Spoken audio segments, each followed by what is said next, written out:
ជំរាបសួរនិងសួស្តីពុកម៉ែបងប្អូនទាំងអស់គ្នាថ្ងៃនេះវិលជួបគ្នាសារជាថ្មី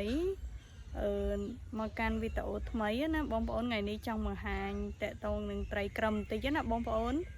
តើកុំឲ្យខាត់ពេលយូរទៅទស្សនាទាំងអស់គ្នាណា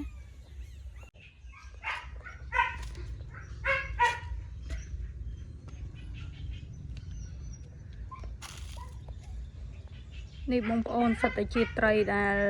យើងប្រកាត់ខ្លួនឯងទាំងអស់ណាបងប្អូន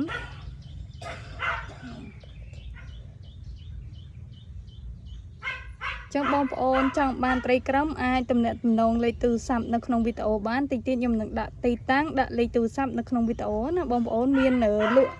រីនឹងបោះដុំណាត្រីចឹងអាចតាក់ទងបានណាបងប្អូនសិតតែត្រីយើងប្រកាត់ខ្លួនឯងទេអានេះ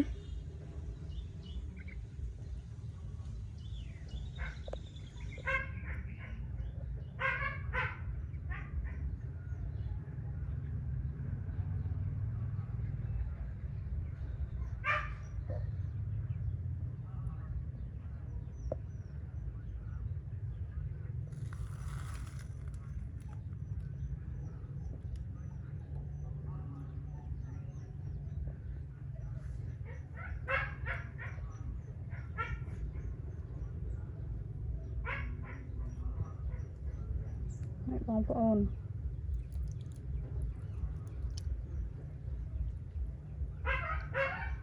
ពេលត្រីយើងប្រកាត់ខ្លួនឯងណា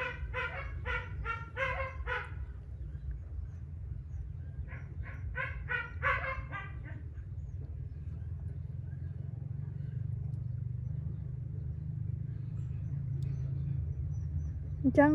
វីដេអូហ្នឹងមានតែប៉ុណ្្នឹងទេបើចាប់អារម្មណ៍តាក់ទងចង់បានត្រីយកទៅលក់បន្តអាចតាក់ទងលេខទូរស័ព្ទបានណាបងប្អូនមាន Telegram នៅនឹងស្រាប់ណាចាអរគុណច្រើនសម្រាប់ការទស្សនាជួបគ្នានៅវីដេអូក្រោយបាយបាយ